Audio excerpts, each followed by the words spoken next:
Hey everybody, this is Nancy Norbeck with this week's Creative Pep Talk, and welcome to 2024. And because it's the new year, I want to kind of tackle something that we tend to deal with toward the beginning of the year, certainly not only at the beginning of the year, but definitely when we think about New Year's resolutions, what do? We get our biggest goals in mind, the things we really want to accomplish, the most pie in the sky things, and we say, I'm going to do that this year. I'm going to write an award-winning play.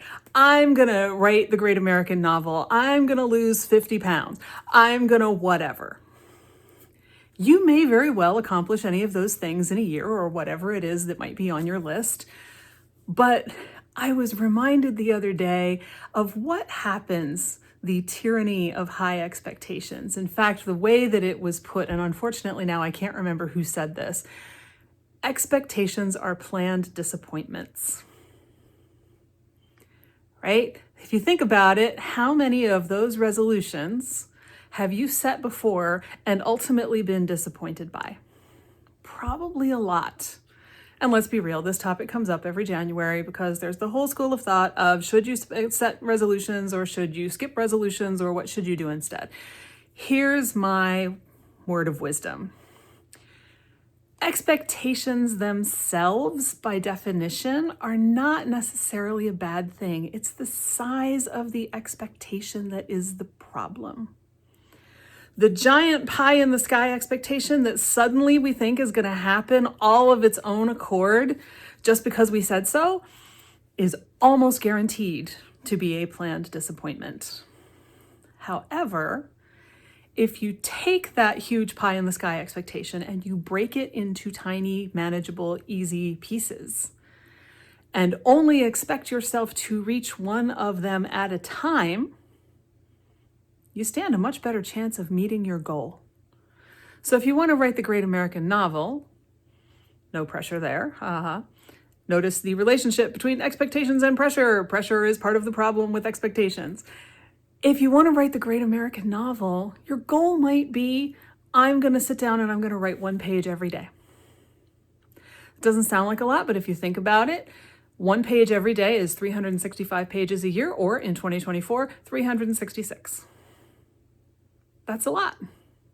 Now, odds are really good that there are going to be days when you sit down to write your one page and you end up writing 10.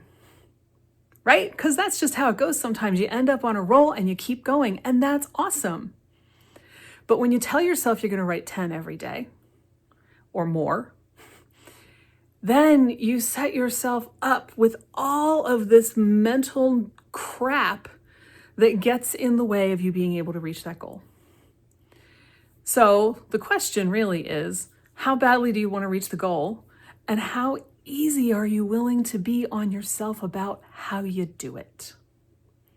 Because the easier you are on yourself, the nicer you are to yourself. And let's be real, in our culture, we don't think we're allowed to do that. We think bad things will happen. I'm here to tell you the opposite is true.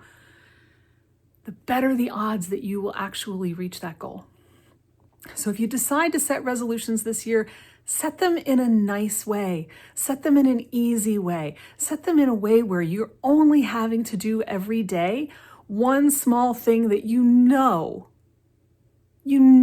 absolutely, duh, of course I could get that done.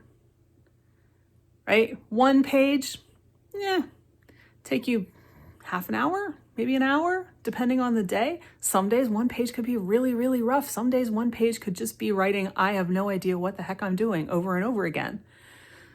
That's okay. But break it down into little pieces that guarantee that you will be able to get them done every day. Make them easy. And then your odds of getting them done are so much better. And the more you get done, the better you will feel. And the more you will get done, and the better you will feel. And it just becomes a virtuous circle. And that's what you want, because you want to be tuned into that energy that keeps you going, that doesn't have you fighting yourself and your process.